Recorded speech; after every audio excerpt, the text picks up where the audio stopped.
Mi trabajo de sabático lo titulé Una didáctica de la historia para el aprendizaje en el siglo XXI. El periodo lectivo fue 2022-2023. Tiene cuatro capítulos. Básicamente les voy a hablar del 3 y del 4. Hoy sí me da tiempo, ¿no? Entonces vamos a ver de qué tanto les hablo. Pero lo que sí es que me voy a saltar casi por completo. Digo que mi reloj inteligente dice todo menos la hora. Me manda mensajes, me dice mis recordatorios, la temperatura menos la hora. Entonces, el capítulo 1 trata en general de una serie de metodologías innovadoras de la didáctica, no de las tradicionales o las convencionales, o aunque sean muy creativas, pero anteriores, sino las más cercanas, así como un estado de la cuestión y también un poco de la historiografía que este tipo de didácticas necesita para poderse llevar a cabo.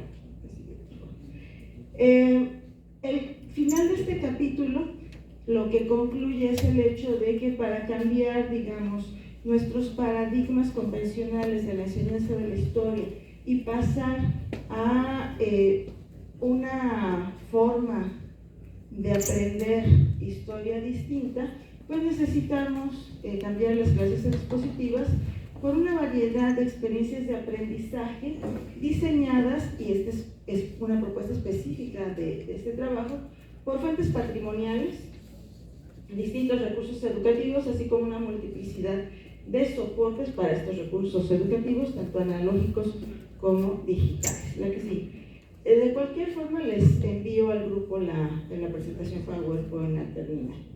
En el capítulo 2, y bueno, este capítulo 1 y 2 van de la mano, explico la comprensión histórica, pero pensando en el concepto de comprensión a partir de la pedagogía cultural de Brunner y lo que define Perkins como comprensión en general.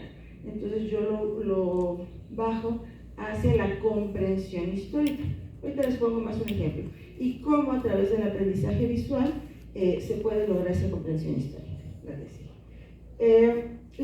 No voy a hablar de los organizadores gráficos en particular. De hecho, pues supongo que muchos de ustedes han visto lo que nosotros proponemos al respecto, que este tipo de organizadores gráficos, que no son exclusivos de historia, sino en general para realizar y sistematizar información, con la finalidad de facilitar al estudiantado pensar y desarrollar capacidades para la comprensión. Entonces, si no han trabajado mucho las definiciones, sobre todo, por ejemplo, los compañeros docentes en formación, del significado de la comprensión de acuerdo con Perkins, es más o menos algo como que acumular información o recordarla no significa que la comprenda, sino en el momento en que la uso en un contexto y en situaciones diversas, distintas, en las cuales lo aprendí y la puedo utilizar para resolver problemas o para otras situaciones, y es entonces donde realmente estoy comprendiendo, porque la puedo aplicar en contextos distintos, más otros aspectos culturales propios de la propuesta de Brunner que no quiero entrar aquí. Entonces, estos organizadores gráficos les he puesto el nombre de específicos para decir que son solo de historia, porque hay organizadores gráficos que se pueden utilizar para matemáticas, para todas las disciplinas que se estudian, pero estos en particular responden a las narrativas históricas, algo que platicábamos, me parece que ayer, ¿no? Claro, ayer. Entonces, digamos que estas narrativas en particular, que es una forma de clasificarlas porque hay otras, pero en el sentido de que el discurso histórico, lo que contamos de la historia, puede ser diacrónico, sincrónico o analítico cuando problematizamos, y entonces construir, son algunos organizadores que existían ya, pero específicamente Gerardo los adaptó a estas narrativas históricas, o un par que ahorita les comento que él mismo creó. Aquí están algunos. En el caso de los diacrónicos, básicamente son esos dos. Inicialmente para el proceso era como una cadena larga de eventos, lo cual él consideró que era inútil, que no reemplazaba a la línea del tiempo de manera analítica, y entonces lo transformó en otra cosa que no voy a explicar en este momento, porque además es complicado de explicar, no de hacer. Y estos otros, que él creó específicamente que la propuesta de 5W como metodología, como propuesta de aprendizaje ya existía, pero no el diagrama.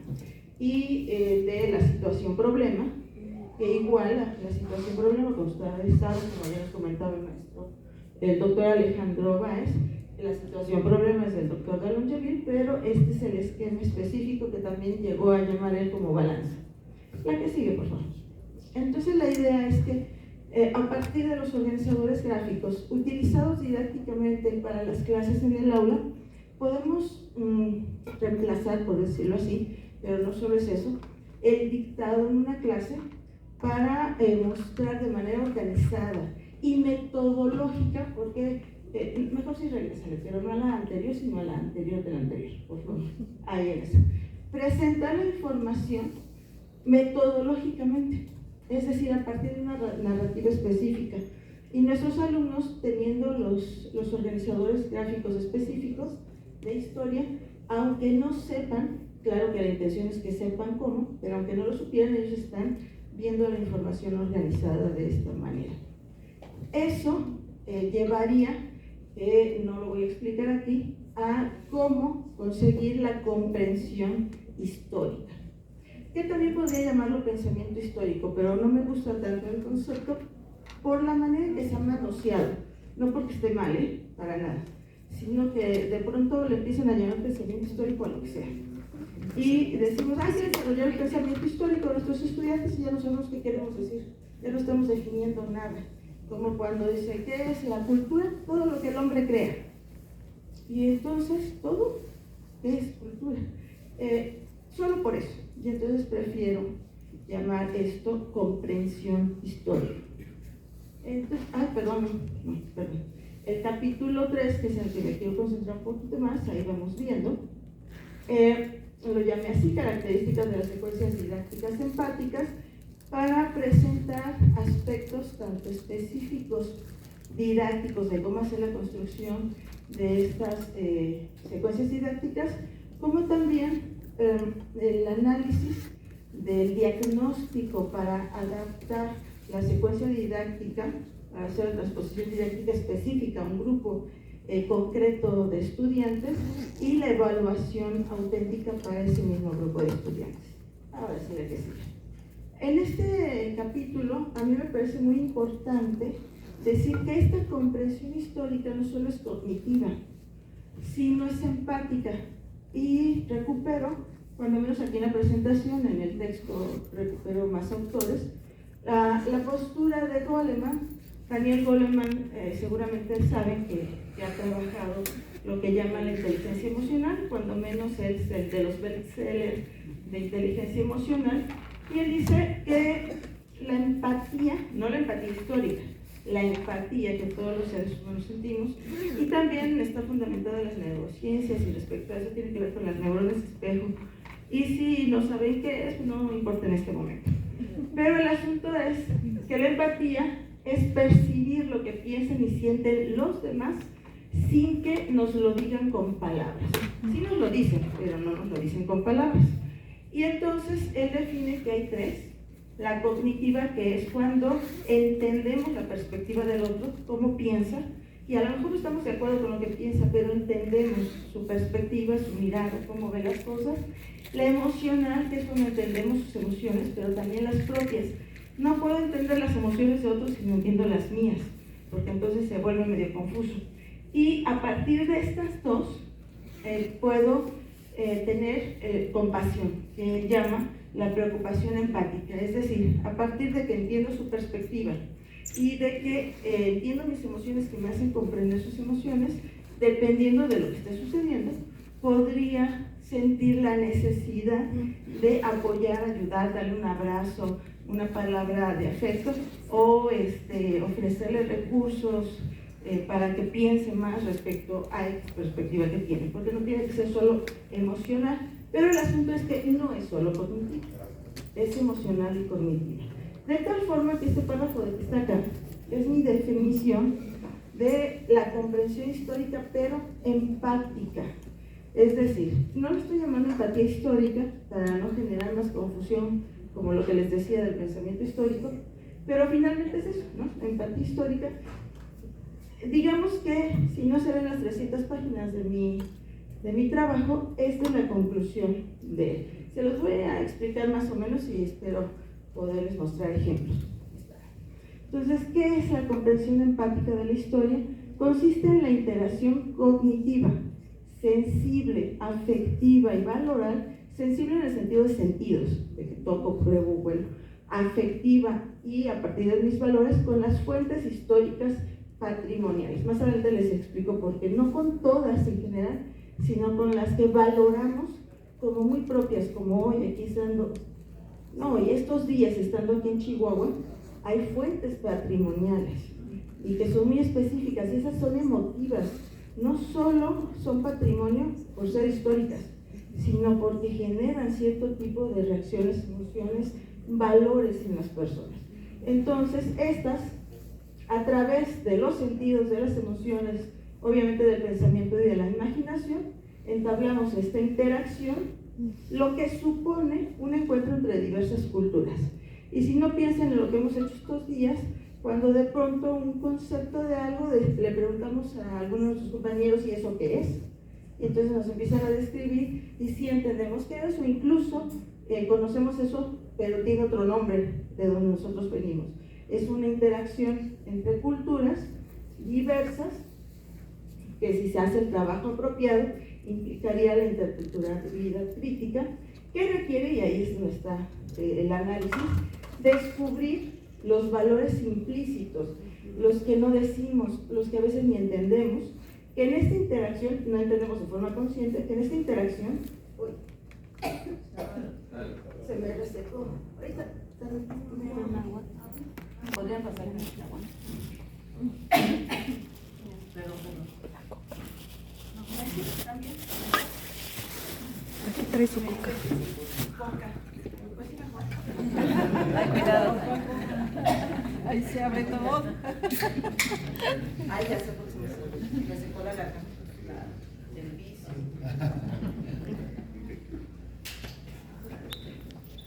Muchas gracias, perdón.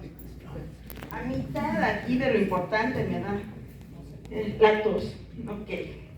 Estaba hablando de la interacción entre diversas culturas, en donde es importante que veamos los valores implícitos de esta interacción para interpretar las acciones, tanto de los sujetos del pasado o de las situaciones históricas de los procesos del pasado, a partir de sus contextos temporales. Es lo que generalmente llamamos empatía histórica.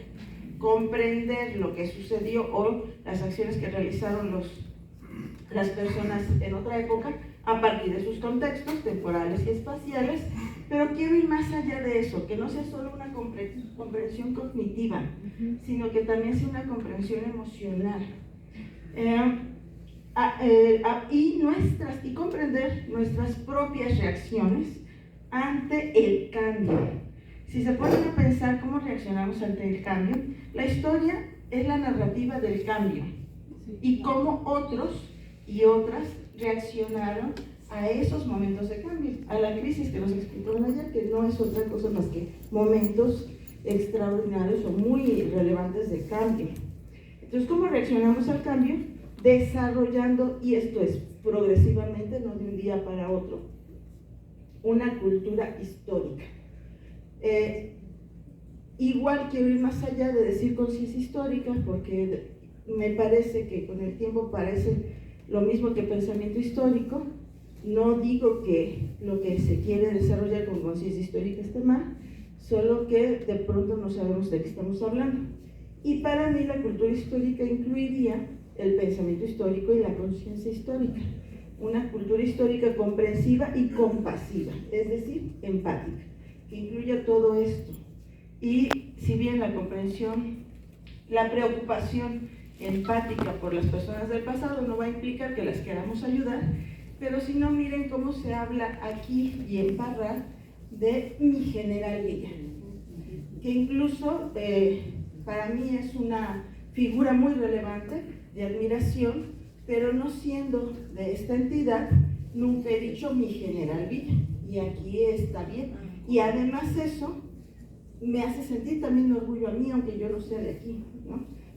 Con la emoción que lo dicen, de la manera en que se dice. Y eso es patrimonial, claro. Y es una identidad, y se puede analizar y ver cuál es críticamente, cuál es este proceso de interculturalidad que hay en llamar así a un personaje histórico. Sin embargo, eso resulta empático, no en el sentido de solo comprendo su contexto temporal y espacial, que lo debe incluir, sino va un poco más allá, y que tiene que ver con las emociones, los valores, que si los dejamos implícitos, no nos enteramos que están ahí, y que necesitamos verlos, porque la interacción incluye los nuestros y los de la otra época, como un antropólogo. Entonces,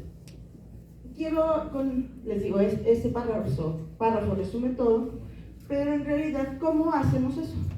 Generalmente cuando proponemos alguna cuestión didáctica o pedagógica, después cada quien lo aplica como pueda. ¿Lo entendiste? Pues ve y hazlo.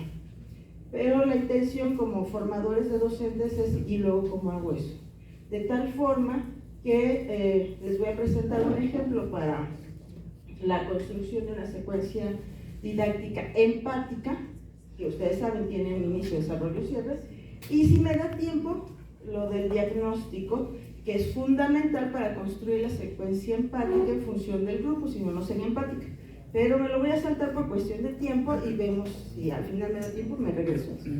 Y entonces, aquí sí, salud. Podríamos decir que tenemos secuencias empáticas en función de este modelo de aprendizaje, esquemáticas y empáticas. Esquemáticas en el sentido que utilizamos o basamos la construcción de la secuencia didáctica a partir de organizadores gráficos específicos para las narrativas históricas, y empáticas, donde la intención de la secuencia didáctica es desarrollar una cultura histórica o una comprensión empática de la historia. Y proyectos, en el sentido del aprendizaje basado en proyectos, tal vez se basa más en el aprendizaje basado en problemas, con la propuesta de la situación problema de la Yavir, y los proyectos culturales y colaborativos que pueden llegar a ser comunitarios, dependiendo de qué tanto podemos influir fuera de nuestra escuela, y bueno, que requerirán también la evaluación auténtica, porque no se puede calificar, tal como nos explicaba la doctora Norma el primer día. Esto es lo que me voy a saltar, esta parte, y si nos da tiempo regreso. Yo te voy diciendo a dónde te vas saltando y yo te digo la que sigue, por favor, la que sigue, otra más, otra,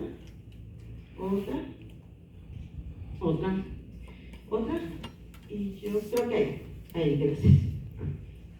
Entonces, una vez que eso que me vieron rápido lo establecemos, entonces vamos a crear una secuencia, digamos, que ajustada, adaptada a las características de un grupo en específico, donde queremos crear una experiencia de aprendizaje. Es un concepto que también utiliza la nueva escuela mexicana, y por experiencia, y lo relaciono con lo de la comprensión desde la perspectiva de Perkins y de Brunner, estamos hablando de algo que se experiencia, vamos a decir la palabra correcta, ¿no? Sí. Pero que lo experimentamos, que no solamente lo escuchamos, lo vemos, sino que es parte de una experiencia. Hay unas exposiciones que últimamente les llaman, por lo menos a las que yo he ido son muy malas, pero que les llaman experiencia inmersiva. ¿Se han oído de eso? Es que yo he ido, como de los pintores. A esas no he ido, no he ido a la de Van Gogh. Es una cosa. Pero sí es una experiencia, no es nada más estoy viendo. Porque ir a un museo, por ejemplo, el Reina Sofía y ver el Guernica de Picasso es una experiencia, aunque nada más esté bien, no esté, digamos, teniendo una experiencia inmersiva. Ok, Sin embargo, ya estar en Madrid, formarte para entrar al Reina Sofía, ya todo es una experiencia inmersiva porque estás en otra cultura, que quizá la intención en las experiencias inmersivas que yo no he vivido. Pero esa es un poco la intención, lo pongo como ejemplo, de tener una experiencia de aprendizaje. Es decir, no vamos a hablar de solamente dar información, porque esa no sería una experiencia, en las que el estudiantado interactúa a través de sus sentidos, con sus emociones y con su comprensión, su manera de pensar, sus valores, con las fuentes patrimoniales, con el pasado histórico, es decir, con la información de fuentes secundarias, con nosotros, sus profesores, que tenemos lo mismo también, así como con sus compañeros y compañeras, en un proceso de diálogo intercultural, porque el pasado, las fuentes del pasado nos proponen ciertas condiciones, características y valores culturales y nosotros llevamos otros. Y eso, aunque no nos demos cuenta, ocurre ese diálogo. Si no lo percibimos, se puede ir por cualquier lado. Si lo tenemos pensado, podemos orientarlo, guiarlo. Un diálogo intercultural y crítico para desarrollar la comprensión empática que ya se las definía, tanto del pasado, y entonces ahí cobra sentido el pasado como del presente. Porque si yo aprendo a analizar el pasado y entiendo por qué han pasado algunas cosas, también puedo comprender empáticamente el presente y no solo el pasado. Que para mí bastaría con el pasado, déjenme decirles, porque me gusta la historia, me gusta el pasado, y meterme al presente se pone medio escabroso. Pero finalmente utilizamos esa información en todo momento.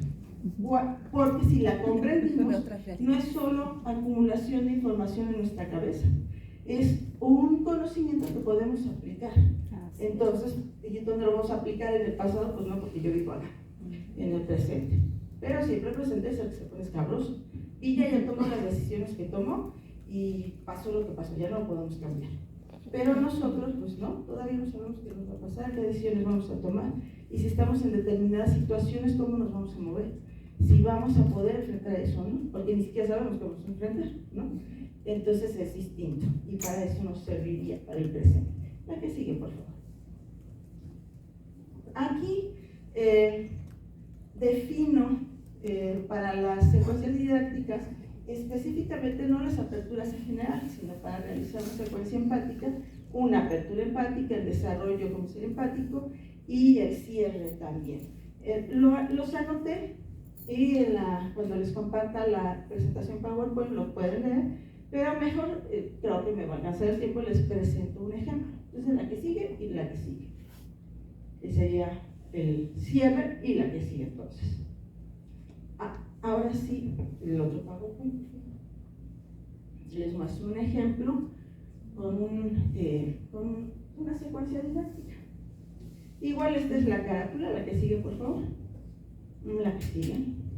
Bien. Más o menos ven bien esta pintura. Sí. Más o menos. Les pido que la observen. De momento no me digan nada, les voy a ir haciendo preguntas. Solo observen los detalles. Es una pintura muy colorida, pero tiene muchos detalles. Entonces observen los detalles, por favor.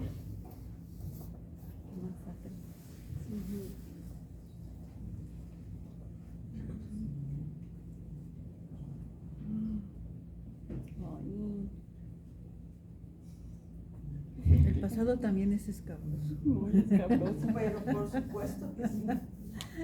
Pero como ya pasó, baja estrés. Como no nos está pasando a nosotros. Es correcto.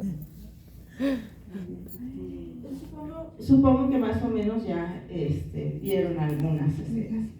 Ahora les pido por favor que piensen, que se imaginen, si estuvieran ustedes viviendo esa situación en esa época, en ese momento, ¿qué harían para salvarse?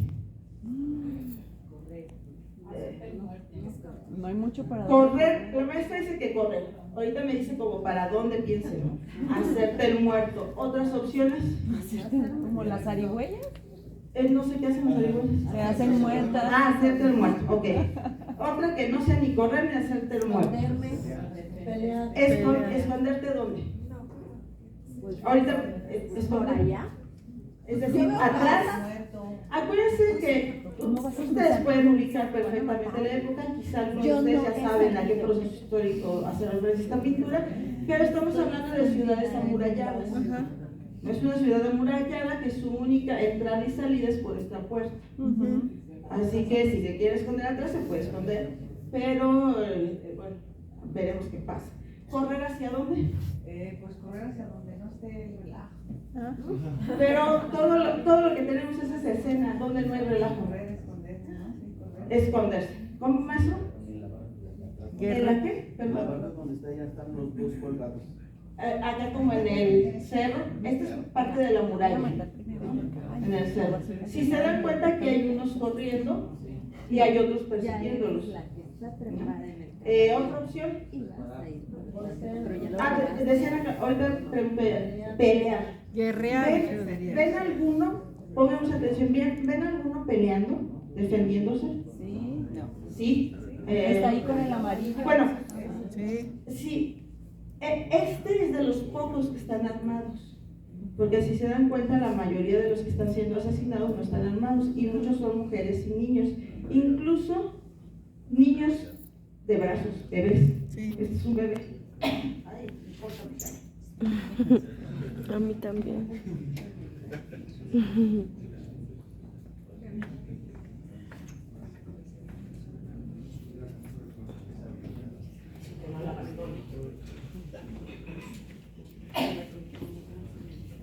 estos personajes parecen ser también niños o adolescentes.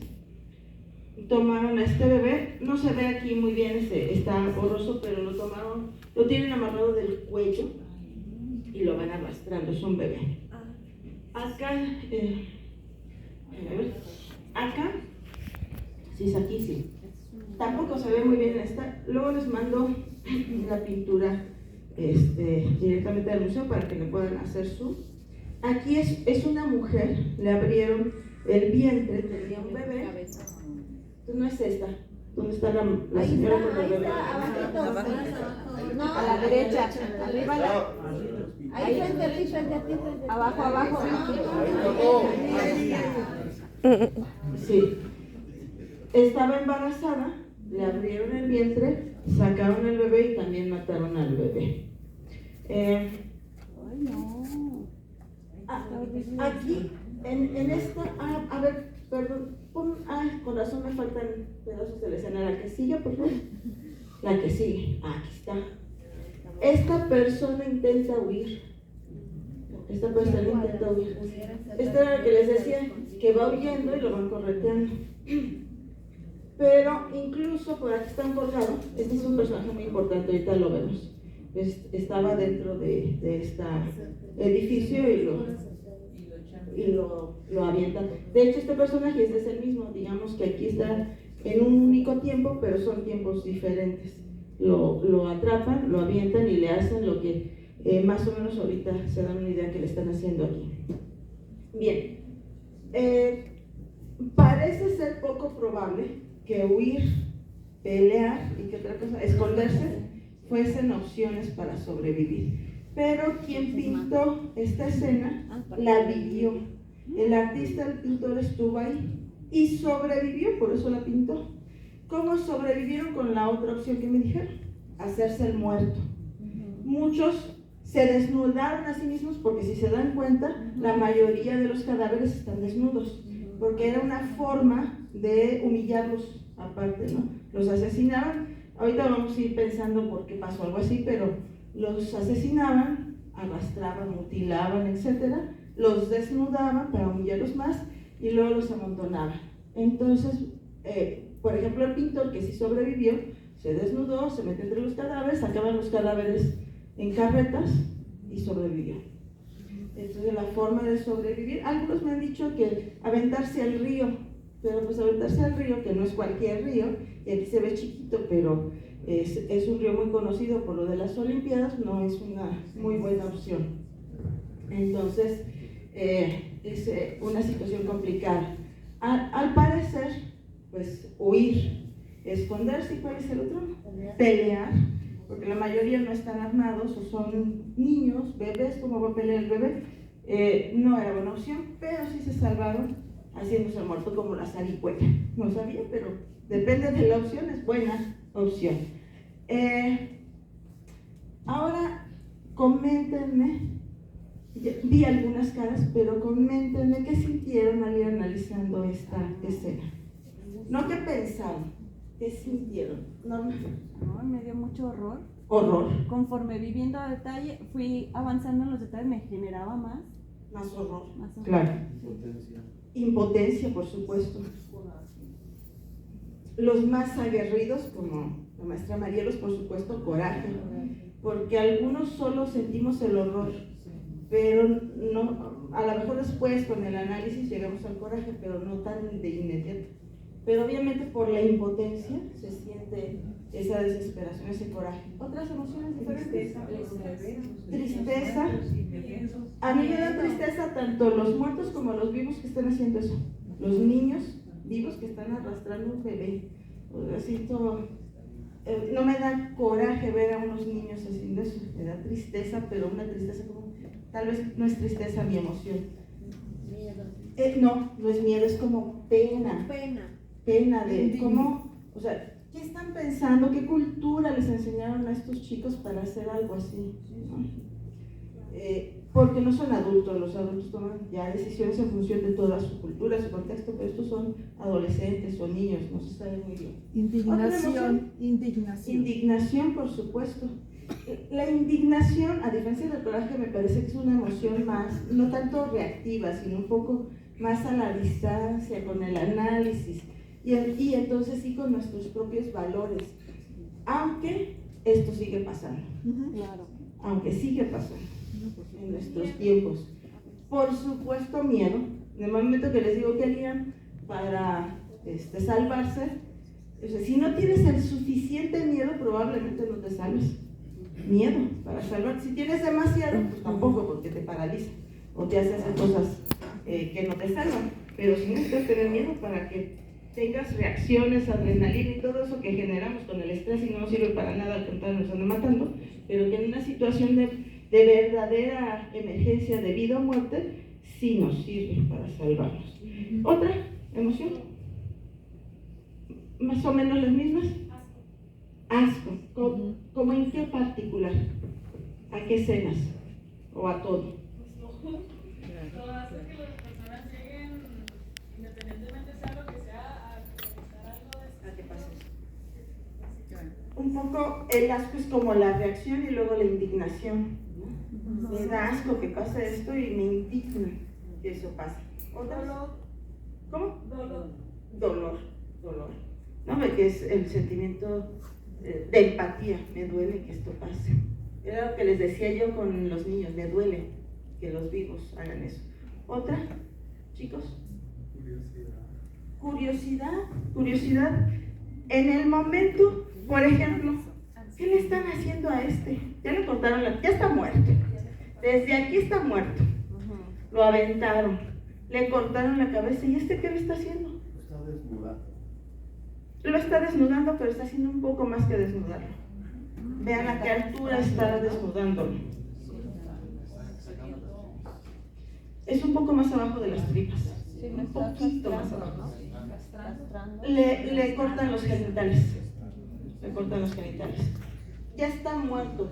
Solo tienen tanto odio que es parte de la manera de humillarlo también.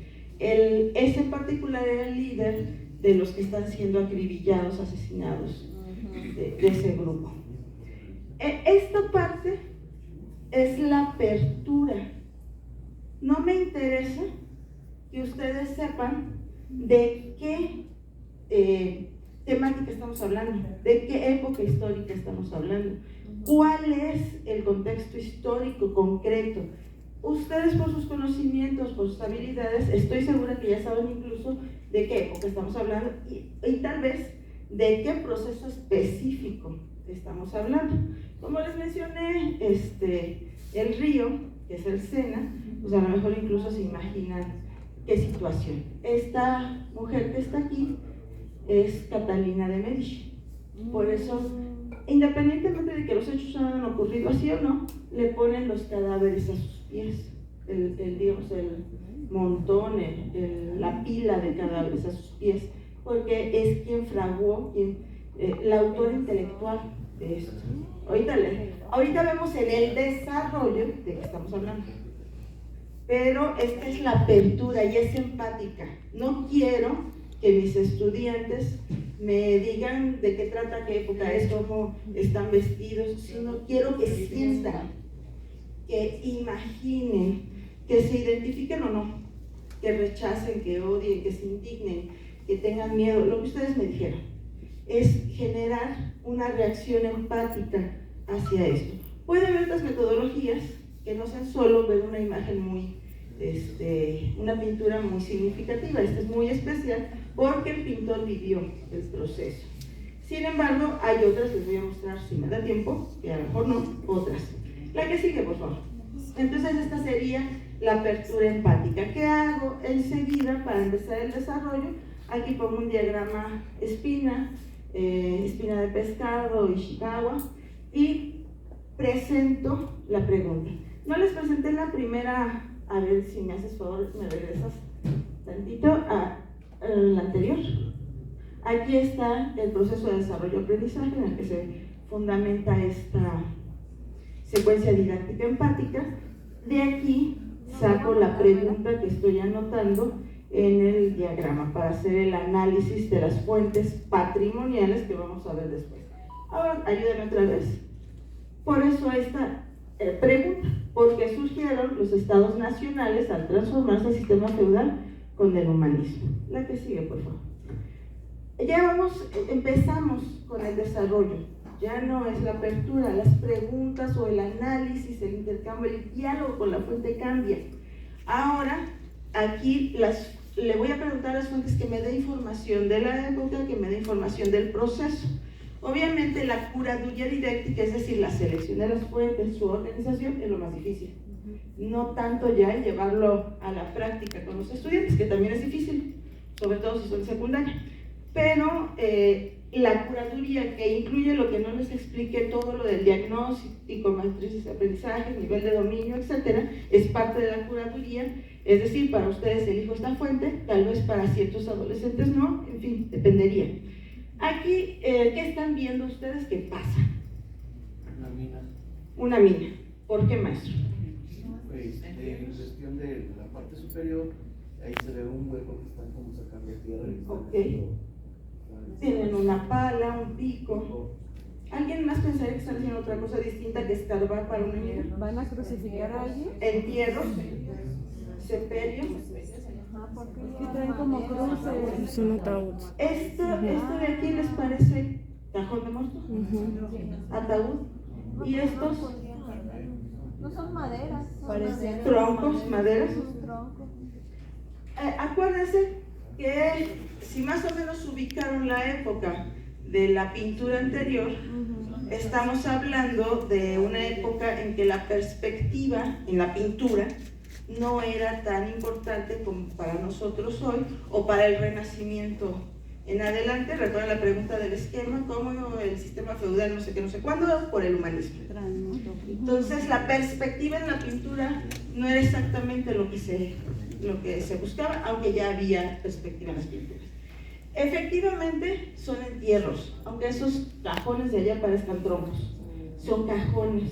Están haciendo los huecos para enterrar los cajones.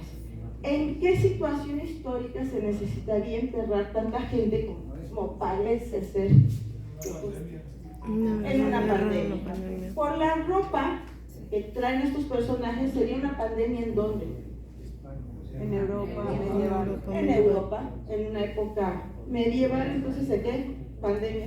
No es una pandemia porque no fue mundial. ¿De qué epidemia estamos hablando? Peste bubónica. La peste negra y la peste bubónica. Primero ¿Por te qué? dije La que peste yo y bubónica. ahorita que una ¿Por qué la peste bubónica? Bueno, la peste bubónica fue no a corto plazo, sino a mediano plazo. La que sigue. No, esa es la anterior. Ahí, es hasta ahí. Fue una de las causas de pérdida de poder, de hegemonía de la Iglesia Católica en Europa y del cambio de ciertos valores que fueron llevando hacia el humanismo en Europa. Yo les comentaba a mis estudiantes que esperaba que al cabo de unos 100 años, más o menos, nuestra pandemia nos traiga resultados positivos, aunque en nuestro presente o en nuestro tiempo inmediato sintamos que todas las consecuencias son negativas. Soy optimista, ni modo, ¿qué le hacemos? La que sigue, por favor. Este lugar, a lo mejor algunos de ustedes lo conocen en persona. ¿Alcanzan a ver las personas, a la gente? Bueno, sí lo alcanzan a ver. Están muy chiquititos. Acá abajo, ándale. Son los que están por acá, que ni se distinguen bien. Así que, como comentaba el Pame, pues como de qué tamaño es el lugar. Si la gente se ve así, se pueden imaginar el tamaño del lugar. Si algunos de ustedes han estado allí y lo conocen, se saben que aparte de ser enorme, es imponente por las características que tiene. Vean el lujo. ¿Alguien se imagina, de quienes no hayan estado ahí, de qué material está elaborado esta fachada? Cantera, tal vez unas partes, pero no de mármol. Es mármol. Es mármol. Sí, es mármol, y por dentro igual. Es mármol. Pero es un lugar enorme. No se construyó por solo la riqueza de unos mecenas. Se construyó con el dinero de mucha gente, y de esa mucha gente era mucha gente pobre, que daba para la iglesia en función de distintas razones. Una de esas, la que critica Lutero, ¿cómo se llama? No se me olvidó. ¿Cómo? Las indulgencias. Las indulgencias, claro, las indulgencias. Plenario. Indulgencias plenarias, pero no todos podían pagar indulgencias plenarias, entonces pagabas poquitas. Las plenarias son más, ¿no? Es, o sea, que te saquen del purgatorio y te manden al cielo, pero eso era caro, pero entonces lo hacías en abonos. Y con ese dinero y mucho otro de mucha gente, más el esfuerzo de la construcción, platicaba la maestra Sarita, mucha gente ha muerto en la construcción del Tren Maya, y no solo gente, animales, selva. También esto implicó mucha gente muerta y mucho dinero, y mucho de ese dinero no era de los mecenas ricos. También, pero no solo eso. La que sigue, por favor. Este tipo de situaciones fue motivo de crítica, es el diagrama que está abajo, de los humanistas, precisamente. No lo único, pero el hecho de que la crisis que provoca la peste negra, de apertura para criticar a la Iglesia Católica, que era hegemónica, bueno, obviamente ya se imaginan hacia dónde voy, ¿no? Entonces va dando pie a oponerse a la Iglesia hegemónica de su momento. La que sigue, por favor. ¿Qué está haciendo este personaje central? Dando limosna. Ahí tiene su bolsita. ¿Qué tipo de valores representaría esta pintura? Caridad. Caridad, porque como es católica, es bondad, pero no siempre, pero la caridad Implica la ayuda al otro. La ayuda al otro, y es un valor cristiano. Ahora, es un valor cristiano que quienes van a criticar, los sacerdotes humanistas que van a criticar a la Iglesia Católica, que también son católicos, pero que critican su corrupción, empiezan a valorar o a rescatar los valores iniciales o primigenios del cristianismo, como la caridad.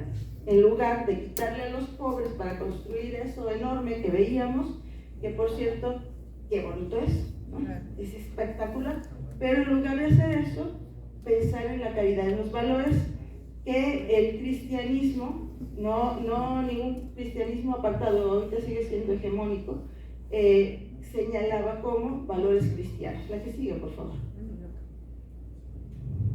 Regresar a los valores primigenios del cristianismo. La que sigue.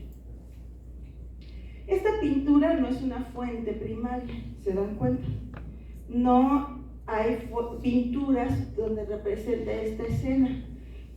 No voy a hacer la misma descripción, me imagino que aquí todo el mundo entiende qué está pasando. Este personaje, ¿no? Del que les hablaba antes, Lutero, es el juicio a Lutero, este de por acá, este de aquí, Carlos V, por supuesto, Carlos V primero, quinto de Francia, primero de España, Carlos V, y bueno, no me acuerdo quién era el papa de ese momento, pero es el juicio a Lutero. La que sigue, por favor. Lo que está sucediendo aquí, esta pintura se llama, la pintura se llama La Matanza de San Bartolomé, porque ocurrió en la noche en que ocurrió de noche, aunque aquí se ve como de día, ocurrió de noche, y era el día que se festejaba a San Bartolomé, por eso le pusieron La Matanza de San Bartolomé. La pueden buscar así en internet, La Matanza de San Bartolomé. Hay varias, pero como ya la vieron, y francamente no creo que se les olvide, la van a identificar. Los que están siendo asesinados, o fueron asesinados en esta pintura, son hugonotes, es decir, cristianos, luteranos, pero específicos de Francia. Y ese día se llevó a cabo la boda entre la hija de Catalina, Margarita de Valois, y la casaron, ella en Francia, ella católica, y la casan con Enrique de Navarra, que él era protestante. Y la idea de esa unión, o por lo menos lo que promete, es la reconciliación, porque ha habido guerras de religión en toda Francia en este momento, en función pues de diferentes creencias religiosas, y ha habido muchos asesinatos fuera de París. Esto ocurre en París, más o menos es el Palacio de Tullerías, pero el Sena ocurre en París. Les dice que pueden asistir a la boda todos los que sean hugonotes, que no les van a hacer nada, pero les mienten.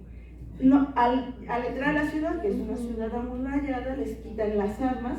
El que trae un arma, pues la metió escondida, se la quitó a alguien, ya se defendió como pudo, ya se la quitó a uno de sus agresores, pero no tenían armas, y por eso hay mujeres y niños, porque iban a la boda de una católica y un protestante, y estaban ellos invitados. Pero ya en la noche, cuando están, digamos que en la verbena, en el festejo de la boda, porque si se casan, los asesinan.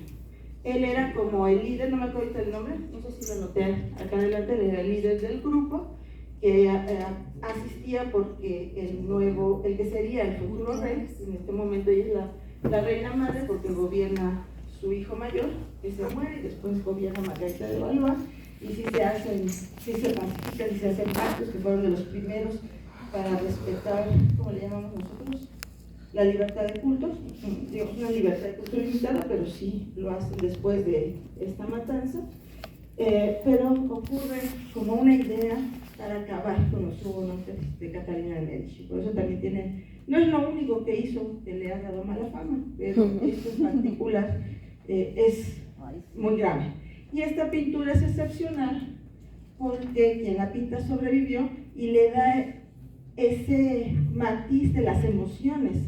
Ahora, no todos los que pintan, no todos los pintores logran plasmar sus emociones al pintarlas de esta manera.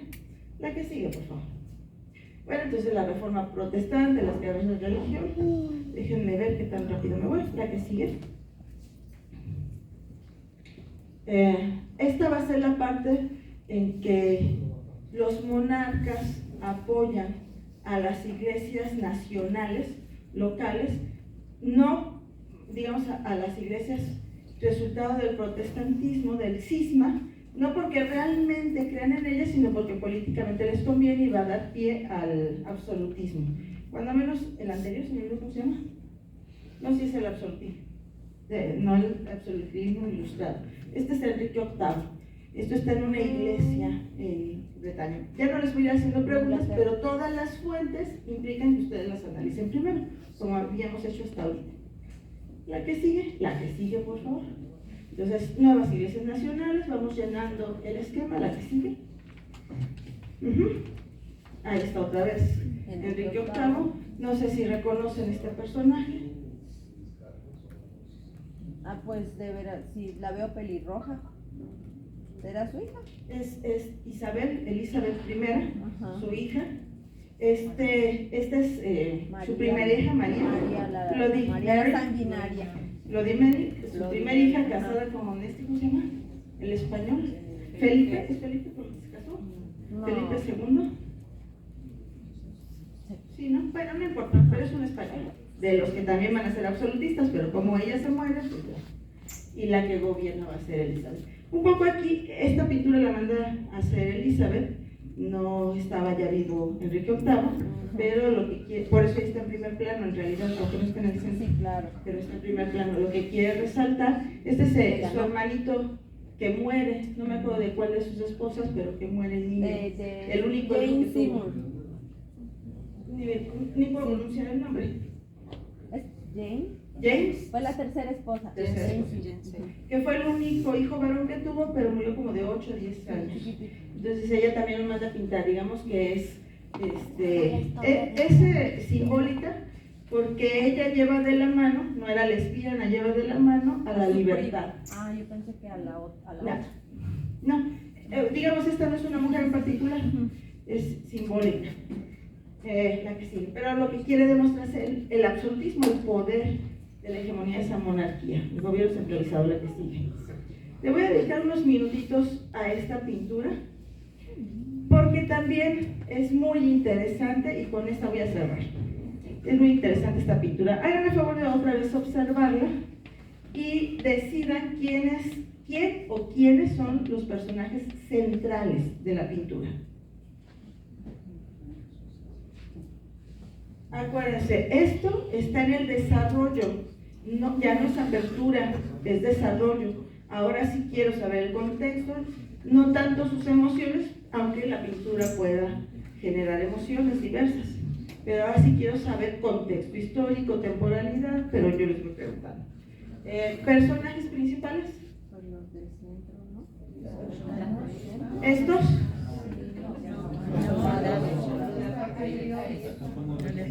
Estos, Marielos. ¿Alguien más que no sean estos? ¿Estos? ¿Estos cómo los definirías? ¿Quiénes son? No exactamente, pero ejército, ok. Otros que no sean ni el ejército ni este grupo. Los de la esquina. Estos, los de rojo, ok. ¿Qué dirías que son?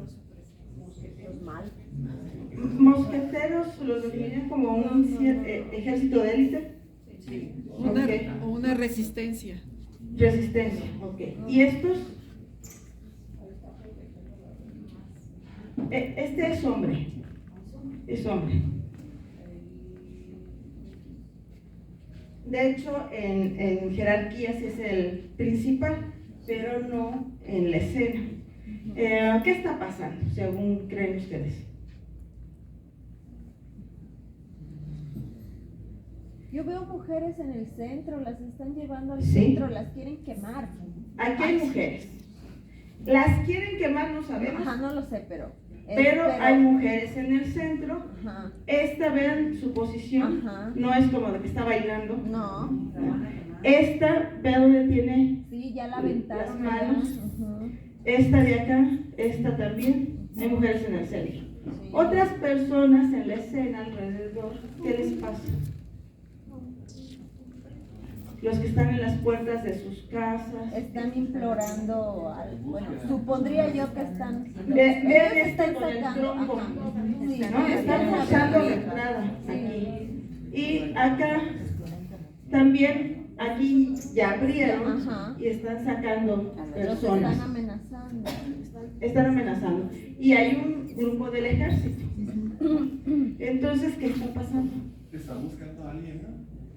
Digamos que estar buscando a alguien podría ser, es más el estilo que se usa hoy, pero ¿por qué buscarían a alguien en esa época? Aunque no me importa qué época sea, pero ¿por qué en esa época buscarían a alguien o qué están tratando de hacer? Una persecución. Una persecución de una persona, de varias, o del Puede ser pueblo, de varias o del pueblo. de brujas. Ok, la que sigue, por favor.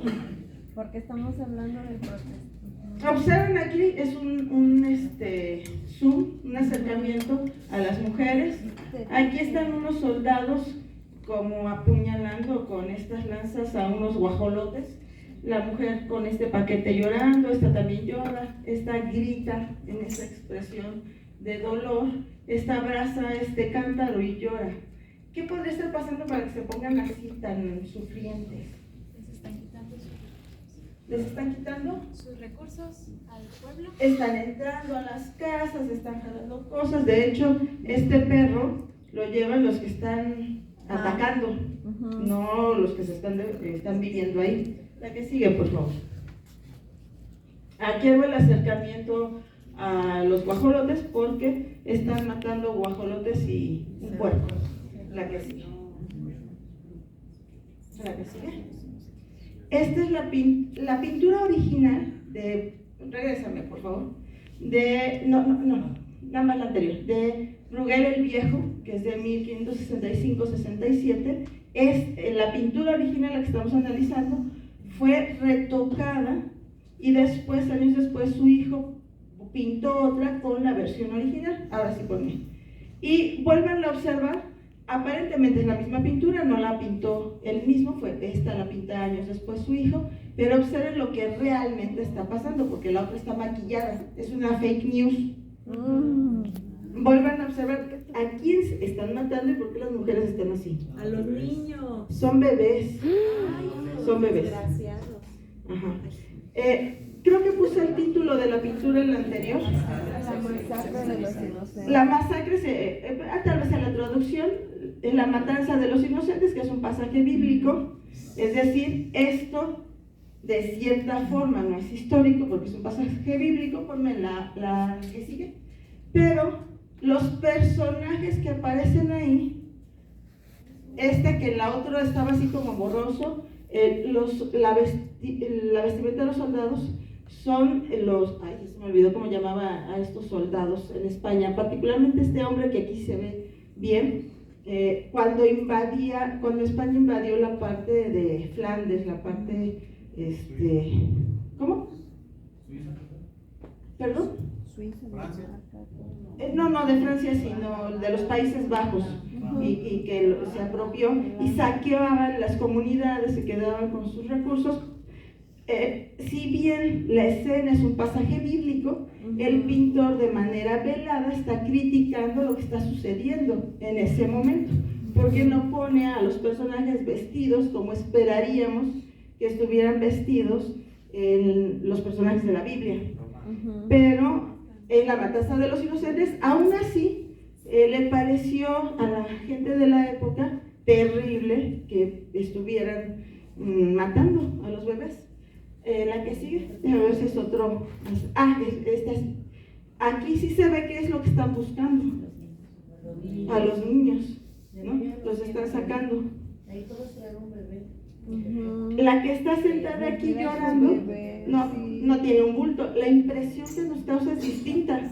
A verla sentada llorando con un bulto, a ver a las mujeres gritando y llorando por unos puercos, unos guajolotes, que a ver eso con los niños. Aquí igual están aventando, trae un niño, están aventando el perro a la familia. En la otra pintura trae un bulto, como de comida, no trae un niño. Y aquí están tratando de defender al niño, se lo lleva, ya lo va a matar, y tratan de defenderlo. En la otra quitaron a los niños y la sensación que nos causa es distinta. No la volvieron a retocar encima, esa misma que ya estaba retocada, sino que su hijo crea, digamos, la versión, una copia, pero con la versión original de la matanza de los inocentes, que es un pasaje bíblico, pero que está reflejando cosas que sí hacía este ejército español de Carlos V en esa época. Invadir, saquear, matar en las comunidades para conquistar. La que sigue, por favor. Son acercamientos. La que sigue. Se me acabó el tiempo. La que sigue. Acercamientos para dar. Es la misma, nada más que su hijo, años después. La que sigue. La que sigue. Estas son otras versiones de la matanza de los inocentes, para que vean que estamos hablando de una cuestión bíblica. Sin embargo, los otros autores aprovechan la escena bíblica para presentar situaciones de su momento, para hacer una crítica social. La que sigue. Me faltaría la que sigue, nada más, digamos que el cierre. Hasta aquí, llené ya mi esquema con la información, con el análisis de las fuentes, y ahora a mis estudiantes les tocaría, en este caso a ustedes, contestar esta pregunta. Evidentemente esta pregunta no es para estudiantes de secundaria, ni las fuentes, ni el análisis que estábamos haciendo. Es para mis alumnos de la normal, que les cuesta trabajo, con ustedes fue mucho más fácil. El cierre sería contestar la pregunta, dar tiempo y luego analizarla. No repetir la información, sino analizarla, que me cuenten cómo se sintieron viendo todo esto, porque la curaduría, igual que hace un curador en un museo, yo elegí las fuentes, yo decidí cómo irlas presentando, en qué orden, qué les muestro primero, qué les muestro después, para qué se los muestro, en la curaduría didáctica, y entonces yo genero la intencionalidad. Si las muestro en otro orden, si no se las voy presentando de cierta manera, no voy a generar lo mismo que con esta curaduría. Miren, pues me falta contarles muchas cosas, pero por el tiempo lo dejo aquí. Alcancé a terminar la secuencia didáctica, a cerrarla. Espero tengamos oportunidad de seguir trabajando este tema, y como es mi trabajo, es resultado del año sabático, todavía no lo puedo compartir hasta que me den permiso, porque no es mío en realidad, aunque sea mío, todavía no me lo liberan, pero cuando me lo liberen lo comparto con ustedes. Les voy a hacer un resumen, aparte del PowerPoint, para compartirles. Muchas gracias.